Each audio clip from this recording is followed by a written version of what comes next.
Hi there.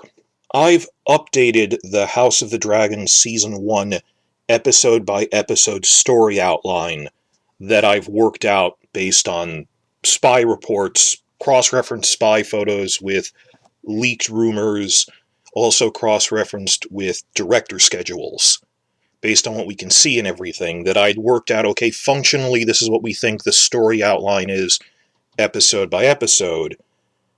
And due to a new interview a director gave, I realized that I had to rearrange that, and I could no longer account for what happens in episode 3 at all.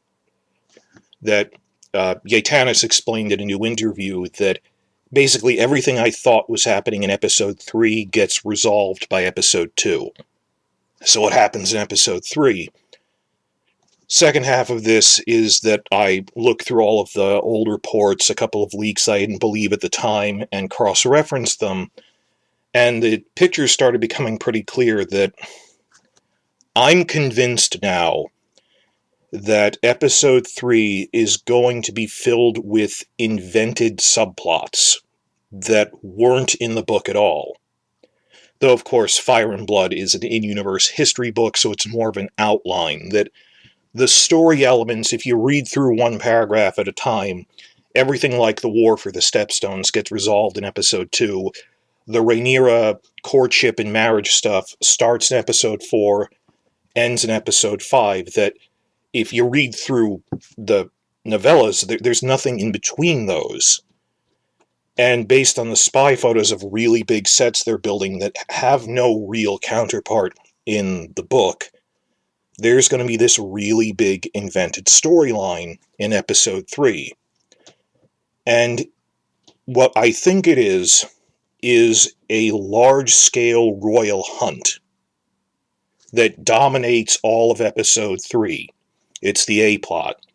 And it's not even one plot, but a series of subplots going on. Like, think of Game of Thrones Season 1, the tournament sequence. The tournament episode actually had multiple running subplots between different characters. That multiple things will be going on in this episode during a large-scale royal hunt involving literally hundreds of people. Next section here, I want to start off by explaining my methodology, that this isn't just, hey, someone told me a rumor, but showing how I cross-reference that this lines up with spy photos, that's what convinced me this is real. Real reporting has citations like that. Even though there's, rumors I can't really say where they're from, but I didn't believe them for months, but then, yeah, this looks like what they're doing because of the schedule shift that we didn't know about with the directors. By the way, to make this easier, I'm just putting up one slide for most of this video of this is the final version of the season schedule that I worked out.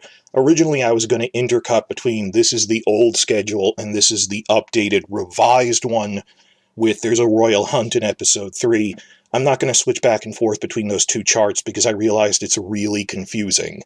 But what am I going to do? Spend the first 15 minutes of this with the old one? People will be looking at it thinking that's the real schedule, and they might not be looking at their screen when I put up the final version. So the schedule you're seeing now is just the final version, but if you've seen my prior videos, you have seen my earlier schedules that looked like this with the grid. But I've rewritten it a little to... It only affects the first half of the season with what's going on in episode 3. So most of that's going to be me talking over this schedule. Though at the end, when I talk about, and here's the spy photos of what we're pretty sure is the royal hunting camp in the woods with the tents, I'll put the spy photos back up on screen. But that's getting ahead of myself. Methodology. I told you, we cross-reference spy photos with rumors with director schedules. In the best circumstances, this has only happened a handful of times, we get a spy photo with a director in it, so we can tell Yaitanis directed the War for the Stepstones because he was in that shot. And in some cases we can see the clappers. They yell, action, and then they run it and it says what episode number it is on it. And 2 or 3 times we've had all 3 that there was a spy photo of young Rhaenyra and Laenor walking along a beach with director Claire Kilner between takes, And in the same photo, there was someone with a clapper that said episode 5. We didn't even need to know the schedule that we eventually found out that they officially posted, that Kilner is credited as directing episode 5 along with episode 4, but we know this scene happens in episode 5 because the clapper is in it. So that happens there. Well, let me go in order. What sparked this refinement and update to the season schedule I worked out? Director Greg Yaitanes gave another interview with Dune Podcast, Dune Pod, which he's done before, and he explained something we didn't know, that the schedule had to be shifted around. That originally, Sapochnik was directing episode 2, and Yaitanes was going to direct episode 7. But they had to switch filming duties so that in the final version, Yaitanes is doing episode 2 and Sapochnik is doing episode 7. Why did this happen? Well, he explained that it was one of those situations where they're filming a big exterior scene, in this case, the War for the Stepstones, which we saw in spy photos was this big action scene on a beach in Cornwall. And it was one of those things where there was a scheduling problem with the local property owners, that they said, you know how we said you were scheduled to film here like a month from now? Some local business thing or whatever, they said you have to film this week or not at all. That you can't come back to film here in a month. You have to move up your schedule to film it right now. Which threw everything else out of whack, because other locations have similar issues. Or like, they said you can't film episode 2 here. You have in a month. You have to film immediately. When Sapochnik was like filming exteriors for episode 1 or something somewhere else, and they also couldn't come back in a month. So Sapochnik couldn't be in 2 places at once. He was already filming something else. So Yaitanes stepped up and said, I can fill in as director on set for this. And because, he gained an episode, he had to lose one somewhere else, because otherwise it'd be too much work. So he agreed to trade off, that, okay, I will do episode 2 if Sapochnik trades me back for episode 7, which Sapochnik was a little, I wouldn't say upset, but disappointed with, because he said episode 7 was his favorite episode of the season from the perspective of a director or cinematographer. Something about the specific camera things that they were doing in that he just really liked, and he really wanted to do it. That's subjective, you understand. It's a matter of taste, that he really liked episode 7. They kind of made it up for him, though. They said that at the beginning of the season, they didn't know who was going to direct episode 10. That for whatever reason it hadn't been scheduled yet, while the other ones had been. They knew it would be either Yaitanes or Sapochnik. Maybe it was going to come down to a coin flip or something, I don't know.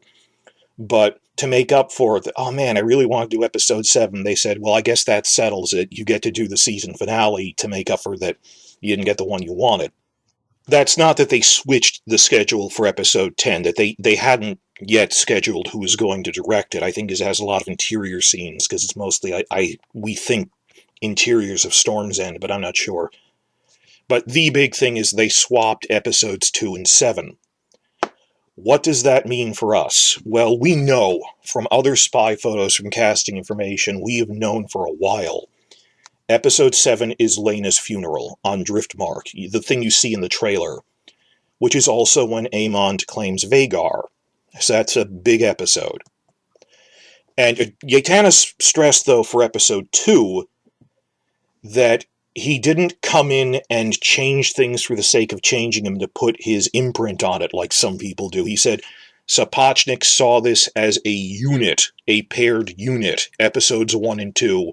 He had a very clear vision for what he wanted to do in episode 2, was already storyboarded out, apparently. So he said, I'm not going to change it just to make it mine. I'm going to stay faithful to Sapochnik's vision for this linked story of episodes 1 and 2. So he just stuck to what Sapochnik had planned for it and just did it as best he could. The bigger practical implications for us and the season outline I came up with, when we looked at the initial director's schedule, it looked like there were 3 paired episodes, that 3 points where there were back-to-back episodes by the same director. It looked like Yaitanes is doing 2 and 3, Kilner is doing 4 and 5, and Sapochnik is doing 6 and 7. The story of these episodes must be linked. Because Game of Thrones has done this in multiple prior seasons, where, like, Season 5, for example, was 5 pairs of episodes, 2 each for 5 directors, each of them back-to-back, so we thought, okay, they're doing it linked like this. Turns out I was wrong, that I had assumed episodes 2 and 3 were a linked unit, when Yaitanis just explained very clearly, no, episodes 1 and 2 are the linked unit. That's why I thought 2 and 3 were like, because we saw Yaitanis filming War for the Stepstone scenes. I thought, well, I guess episode 2 is set up for the War in the Stepstones, then episode 3 is the big action scene. No. This means that the climax of the Stepstones thing happens in episode 2, combined with other factors I'll explain. That no, that all gets resolved by episode 2. It was meant to be a linked unit because of other story plots that happen. That we have a leaked video of Daemon in the Stepstones beating up a messenger who just gave him a letter informing him that Viserys just quickly remarried to Alicent. And he beats him up because it means his brother will be producing sons sooner instead of later that'll push him down the line of succession. So I thought that happened later. That must be happening early, because remarrying Alicent isn't something that's going to wait for multiple episodes. So just everything I thought was Stepstones was episodes 2 and 3 as a unit, that's all in episode 2. Episode 3, also from other casting information, seems to have a tiny time skip between episodes 2 and 3 because they're not a unit anymore. Quickly, the other ones are kind of unit. Claire Kilner's episodes 4 and 5 do seem to be a paired unit. The setup for Rhaenyra has to marry Laenor, then episode 5 is the wedding. Episode 6 and 7 actually might not be a paired unit as such, but they're still pretty close together. It's episode 6 is they're introducing Rhaenyra and Alicent's children. Episode 7 is the children get into a big fight at Laena's funeral, and when Aemon claims Vhagar. They still seem relatively close in time, but they weren't originally conceived of as a paired unit. Though now they are, with Sapochnik directing both. Make of that what you will, but from leaks we've seen, they actually seem relatively close together, set in time. The big problem this made is that I assumed episodes 2 and 3 were a unit. Actually, it's 1 and 2. Putting all this in perspective, I now realize that there are 3 outright time skips in Season 1, of varying size. Originally, I thought there were 2. That the big one neatly divides the season in half, that between episodes 5 and 6, there's a 10-year time jump, where they're going to switch from young Rhaenyra and young Alicent to adult Rhaenyra and Alicent. We know this from the clappers, from the spy photos, from casting information, that the time skip is between 5 and 6, neatly divides the season in half. Even now, there's some people who really think, oh, well, I guess young Rhaenyra is in a few flashback scenes. She's in half the season. Young Alicent is in half of the season. It's going more or less chronologically, which is what it should do. It's not just, oh, there's like young Cersei for a scene. This is a lot of the show, for the first season at least. So there's that 10-year time skip. We knew about that. That is the huge time skip. We already knew that there would be a second, smaller one, because episode 7 is the Aemon claims Vhagar incident, loses an eye. Then episode 8, we know this from other spy reports, skips ahead to Vaemond Velaryon making his claim for inheritance to House Velaryon, the Silent Five incident. The Silent Five from the books have apparently just been condensed into Vaemond as one character. That's fine to me. And if you've read the Rogue Prince novella, that after that happens, that, Vaemond accuses them of being bastards, he gets killed because it's treason. Viserys is upset about it, so he holds an awkward reconciliation feast. And he's trying to keep everyone together, it's just not working, and then after he retires for the evening, Aemond stands up and toasts, "I must toast my strong nephews. Have you ever seen such strong boys?" Because the accusation is their father is really Harwin Strong. That feast scene, that happens like 7 years later in the books. Still like 2 or 3 years before the Civil War. They're going to play around with the schedule a little. But yeah, there's going to be like a time skip of 5 to 7 years between episodes 7 and 8, where they switch from the child versions of Rhaenyra and Alicent's children to the adult version. Child is relative. There's we're switched from the teenagers to the adults. There's 2 time skips. There's young Rhaenyra, young Alicent.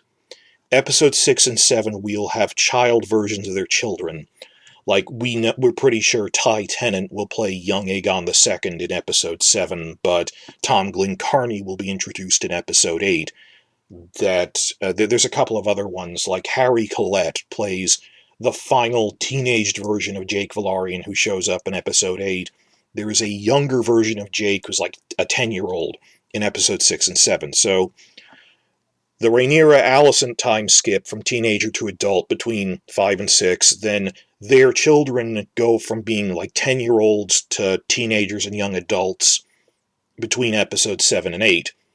And like by episode 8 or 9, Aegon will have his own small children, his twins, who are like 4 years old or something. We knew of those time skips already.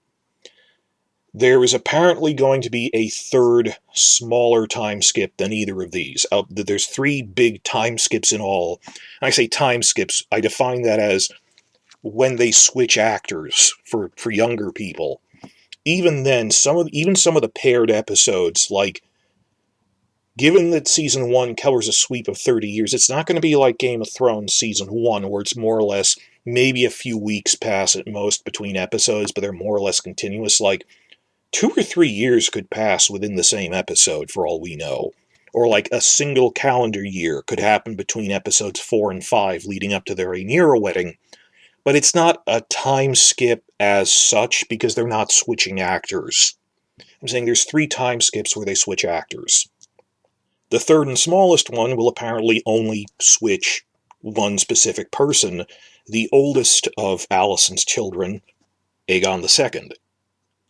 That, she marries him in like episode 2 and quickly has a son who will be like a 4-year-old episode 3-ish, but by episodes 4 to 5 will be more like a 10-year-old.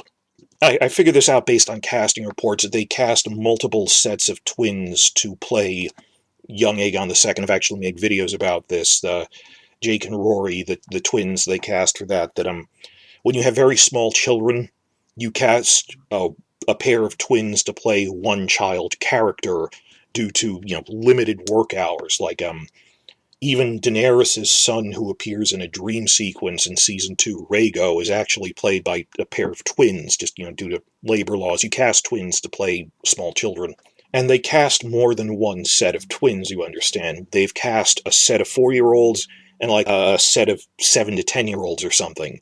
So there's going to be little micro time skips in the first half of the season as we see Aegon II growing up from being a little Rickon-sized kid season 1 to being like an Arya-aged kid who's like 11, and she was 11 in season 1. You'll see him growing up across the first half of the season.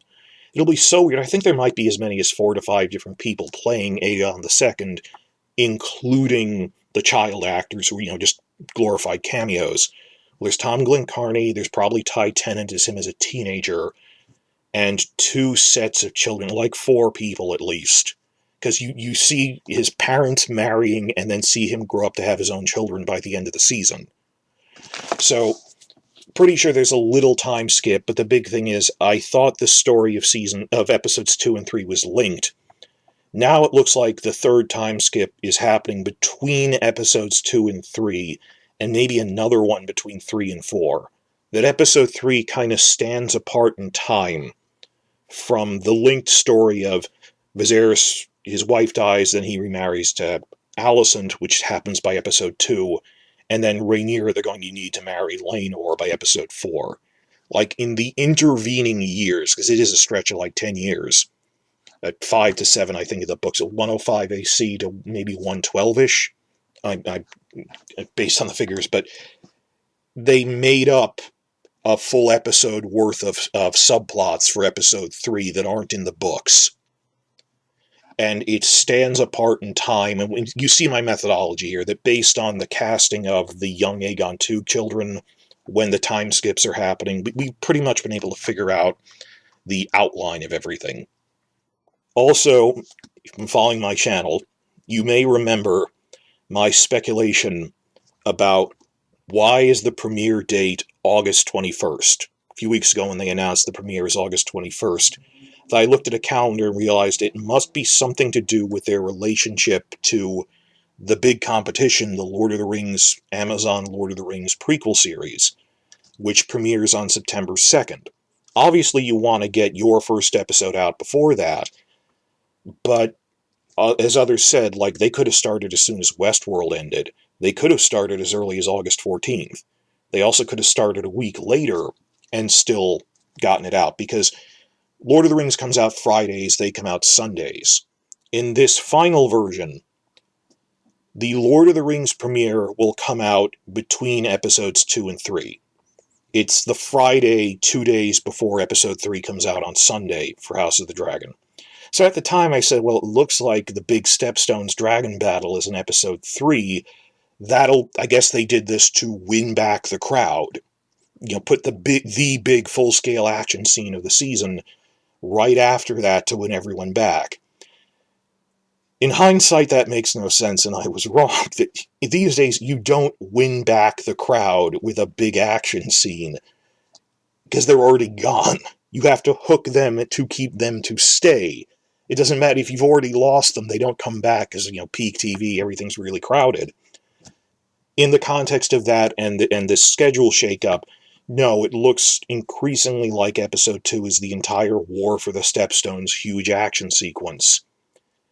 And that they put the premiere when they did, so that specifically episode 2 would be the huge battle episode the Sunday before, 5 days before Lord of the Rings premieres that Friday.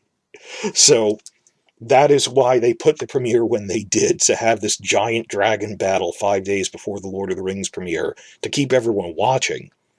And, there were so many jokes. I'm thinking South Park made fun of, George R. R. Martin saying, when are the dragons coming? When are the pizzas coming? He'd say, look, they're coming, be patient. And it makes sense in the story. Daenerys' dragons are hatchlings, and it will take years for them to grow to adulthood.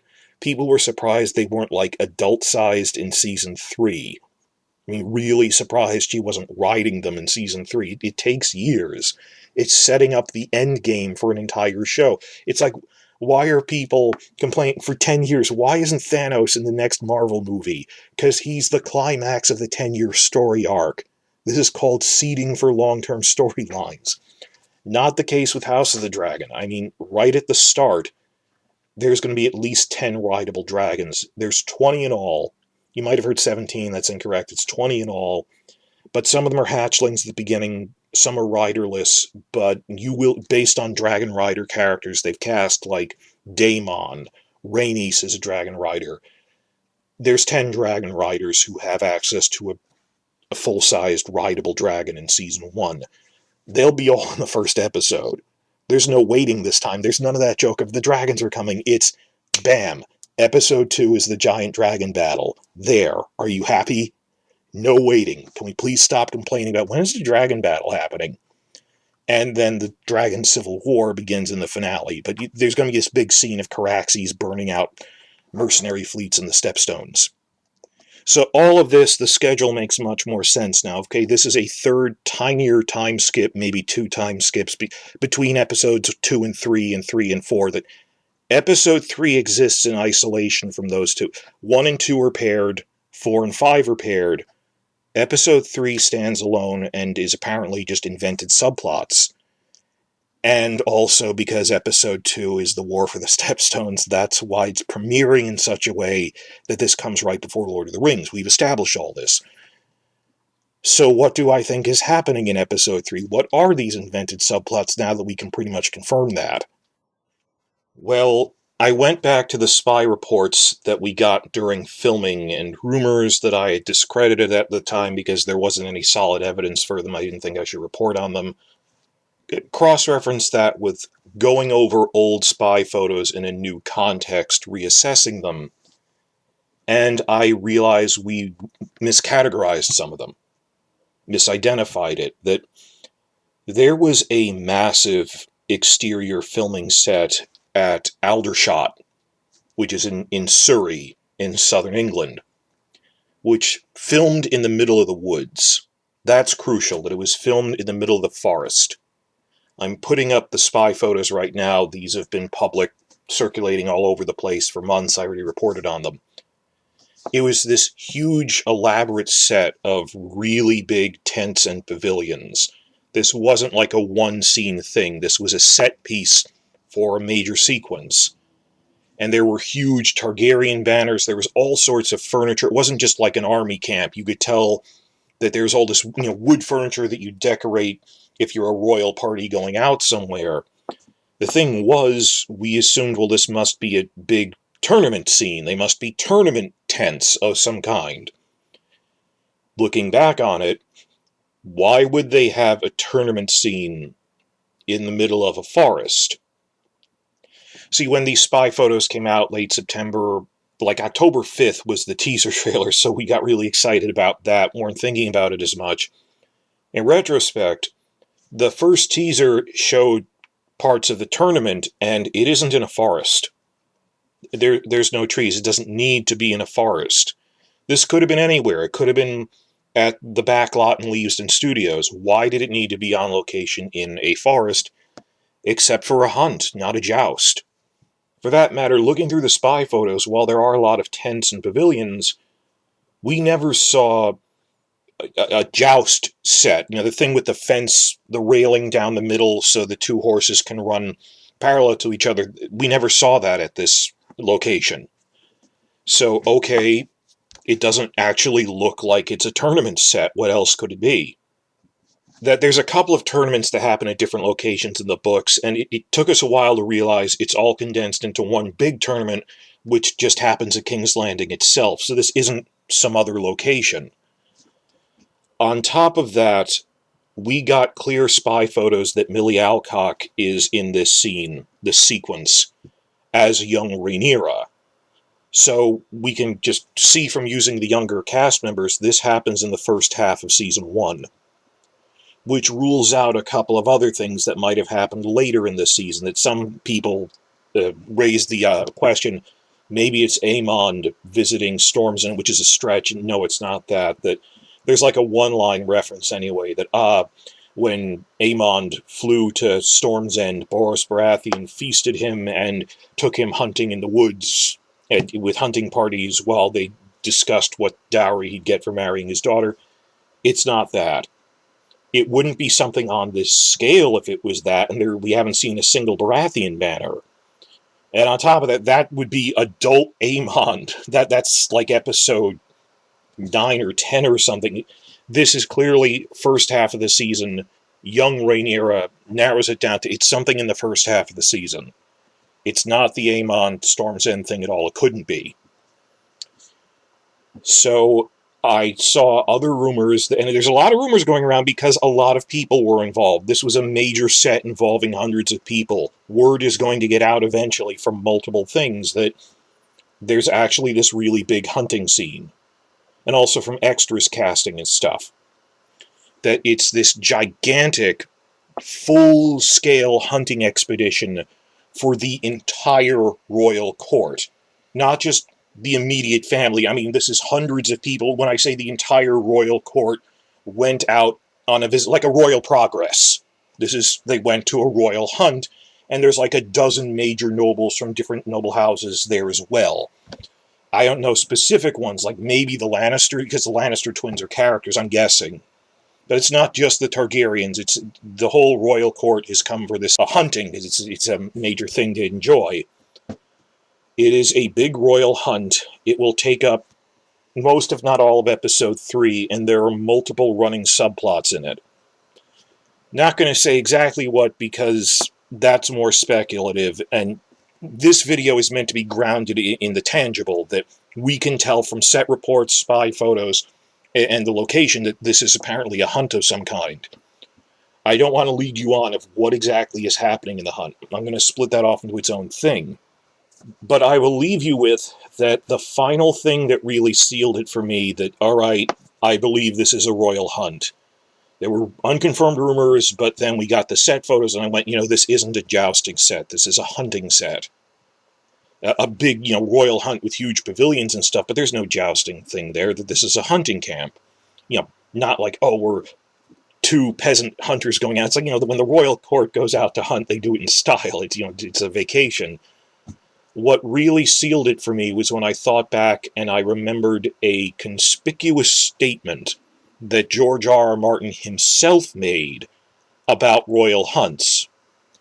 Conspicuous because he made it in October of 2020, which, if you follow the timeline, that's around when the scripts for season 1 of House of the Dragon were finished.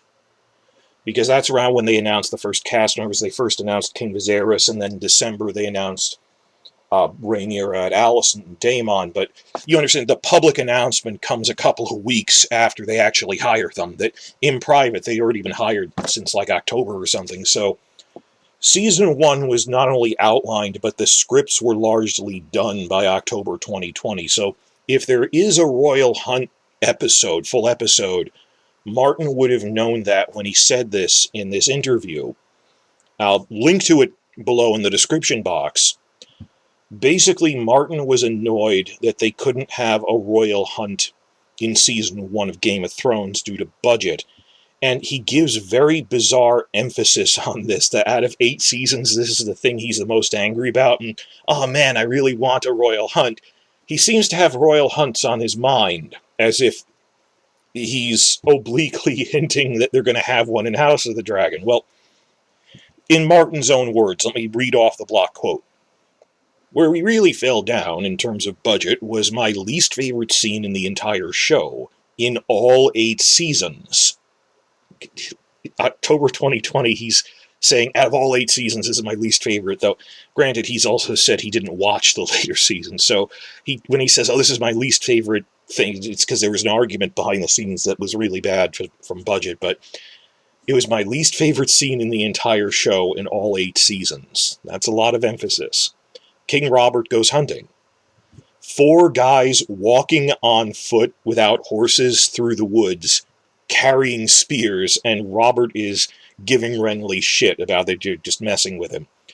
In the books, Robert goes off hunting, and we get word he was gored by a boar, and they bring him back and he dies. So I never did a hunting scene. Even in the books, he never actually had the time to write out a full description of this really cool hunting scene. But there wasn't one in the books. He kind of wanted to add one in the show, and they said, we don't have the budget for that. For that matter, I don't think they had the screen time, but they could have at least put in guys on horses with a couple of hunting dogs for 2 minutes, and instead it was kind of weird that it was just guys on foot. But he said, so I never did a hunting scene, but I knew what a royal hunting party was like. Martin loves historical fiction, like the Cursed Kings of France, that he's read how cool a real royal hunt should be as this big expedition. That he said, I knew what a royal hunting party was like. There would have been 100 guys. There would have been pavilions. There would have been huntsmen. He's listing it off. There would have been hunting dogs. There would have been horns blowing. That's how a king goes hunting. He wouldn't have been just walking through the woods with 3 of his friends holding spears, hoping to meet a boar. But at that point, we couldn't afford horses or dogs or pavilions. This is very specific. It seems that in October 2020, his mind was very much in the place of, damn it, I want a royal hunt scene. A full-scale royal hunt involving the entire court and literally 100 people, and there'll be hunting dogs, and there'll be giant pavilion tents, and just all of this. Look at that, Martin was really saying this. This was clearly something he was fixated on. Looking at that in the context of rumors there's this royal hunt, that it's the only thing that could take up the bulk of episode 3, and these spy photos, which in retrospect, this isn't a jousting set, this is a royal hunt set in the middle of the woods. Just that Martin quote, it's, like when Martin goes, nudge, nudge, the Iron Throne in my books is supposed to be bigger than this. And then House of the Dragon actually tried to make it look bigger, but in a way that kind of fits what came before. That, well, there used to be more swords that spill all the way down that side of the room, down the steps, and maybe they cleared them away later. I respect that there's only so much. They didn't want to do a soft reboot, but they wanted to go, well, maybe it got redecorated later. But I like the balance they were trying to strike. I respect that they didn't want to reboot it. But, okay, let's expand it out, have it spilling down the steps. That House of the Dragon visually looks closer to that, or the matte painting that they have for Harrenhal in the second teaser looks a lot like concept art, book commissioned book art for Harrenhal that appears in the World of Ice and Fire source book. That visually, a lot of things in this are closer to what Martin envisioned. That they're trying to go for that, and just as he was hinting, the Iron Throne should be bigger, here he's grumbling, we should have had a full royal hunting scene, because that's cool, because I've read historical fiction where it's the king is going on a hunt and doing things. This is going to be their version of that. And it touches on all sorts of things. This is a big thing people did. In the days before video games and television, hunting was a big sport for noblemen and people, and even women, would go hawking and stuff. I have to read up on this. I know it on a general level. I have to look up the specifics for it. I'm excited about this because we get the action of a hunt scene. We might actually get to see a boar being hunted. Think about it. We'd see a lot of heraldry design, just as an aspect of medieval culture, just all this stuff and many different overlapping aspects we'd see. We'd see a lot of horse work. I'm counting on my fingers. We'd see a lot of heraldry stuff. We'd see a lot of food stuff. I was talking with Feast of Ice and Fire just the other day from at the Crossroads of she was wondering what kind of food stuff is going to be in House of the Dragon. And we said, well, based on the Rogue Prince, there's probably going to be a lot of fish for the Valarians because they're sailors. And apparently there's this giant feast. We've even seen, I don't know if it's from this hunt, there's a photo going around of, no, it's not a boar, it's a pig. No, it's a big, full-sized roast pig that's being served at a feast. But that's a pig, not a boar. So that must be from something else. I've heard it's from something else. I've heard that's from like later in the season. But just showing this is what a royal hunt is like. This is an everyday thing. This is how they're making venison and getting animals. And what do the ladies do during this? They watch the handsome young men go on hunts and compete for their favor and go hawking and stuff. I'm not sure exactly. But this will be a big showcase recreation royal hunt thing, while I would assume politics and personal rivalries are also going on in the background, just as it would be at like a tournament, but in this case it's a hunt. So in the context of all, the one thing I can kind of say with some certainty that isn't speculation, I'm going to give you the rumor video later, but the one thing I do think is going to happen is timing-wise, this would happen when Aegon II is around 7 to 10 years old. Like, this would be like him at Bran Stark age or Arya age, like going on his first hunt or something. I don't know if he'd actually have a lot of speaking lines. Maybe he'd be like tagging along in the background. But I think Aegon II is involved based on the fact that they have cast a 10-year-old Aegon II for this as a pair of twins. But I'm not upset about any of this. I think it's cool. Martin wanted one. Martin really wanted a royal hunt. He felt he got shorted of one. And, it's not in the books. Well, Fire and Blood isn't a universe history book. It's an outline. We knew they'd have to flesh stuff out, and in some cases invent entire subplots.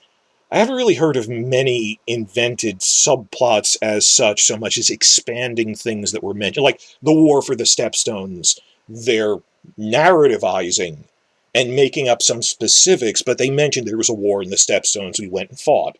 Like, the strategic level is in the books. The tactical level they might need to, round out in the show, that's fine.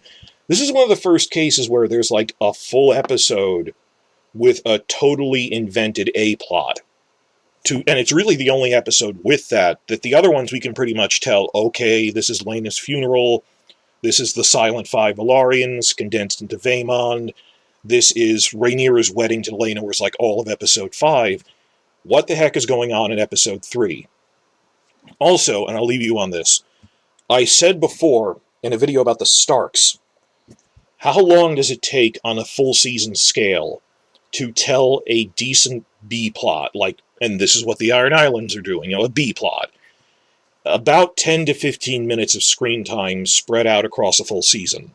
Like, 3 scenes, 5 minutes each, make what we consider a full subplot that can tell a story.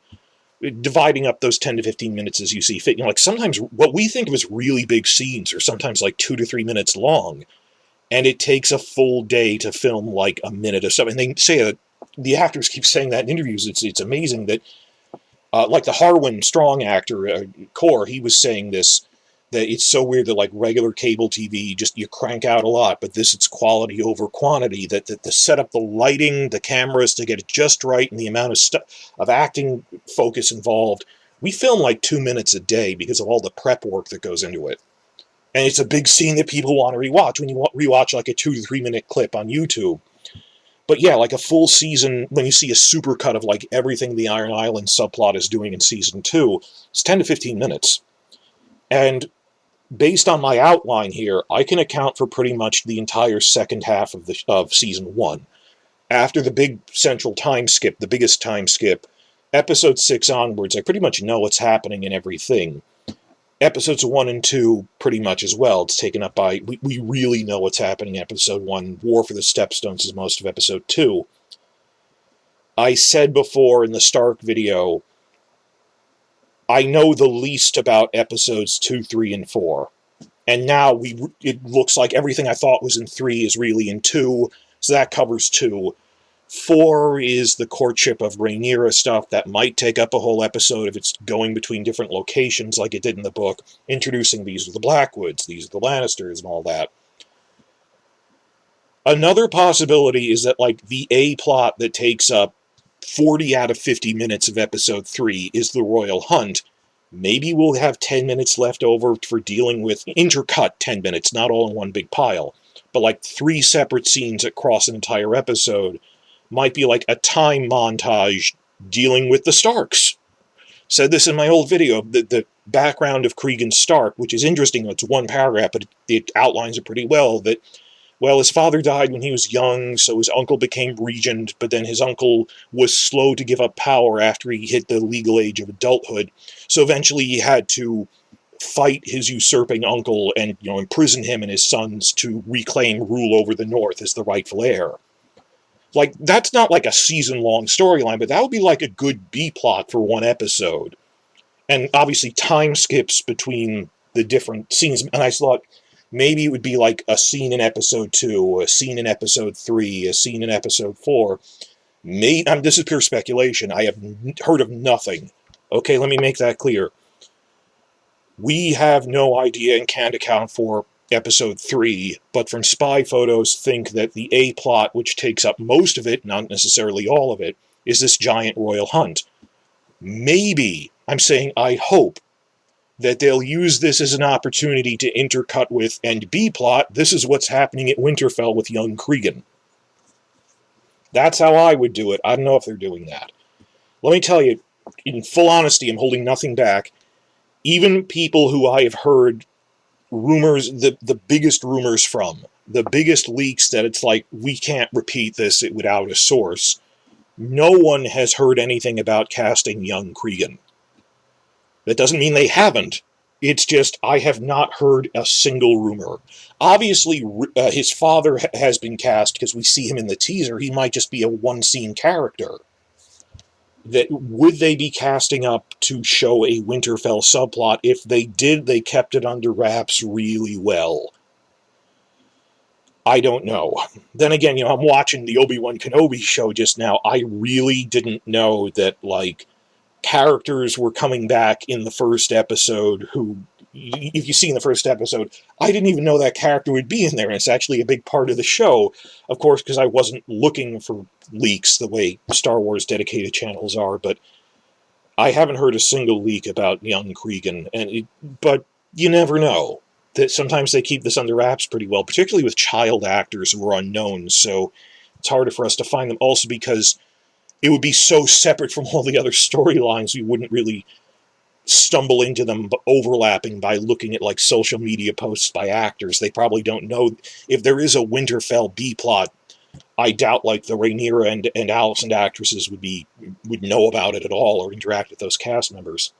Hope springs eternal, though. Maybe they'll mention it in a small council meeting, but that's open speculation. There isn't a shred of evidence they're going to do a Stark B-plot. I really hope they have the leftover time in episode 3 to do that, because it's just this blank space now on my chart here of Stepstone's War wraps up in episode 2, Courtship of Rhaenyra episode 4, episode 3, invented subplot or subplots.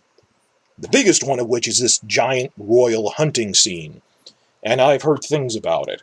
But you know, I'm comfortable reporting this because we saw a lot of spy photos of this. We just assumed it was the tournament. And this hunt probably involves a young 10-year-old-ish Aegon II based on casting him. So please speculate away in the comments. Remember to like and subscribe. But more importantly, I want to hear your comments. I want to hear the discussion about this because sometimes I miss things. Of what do you theorize is going on here? And your thoughts on all of this.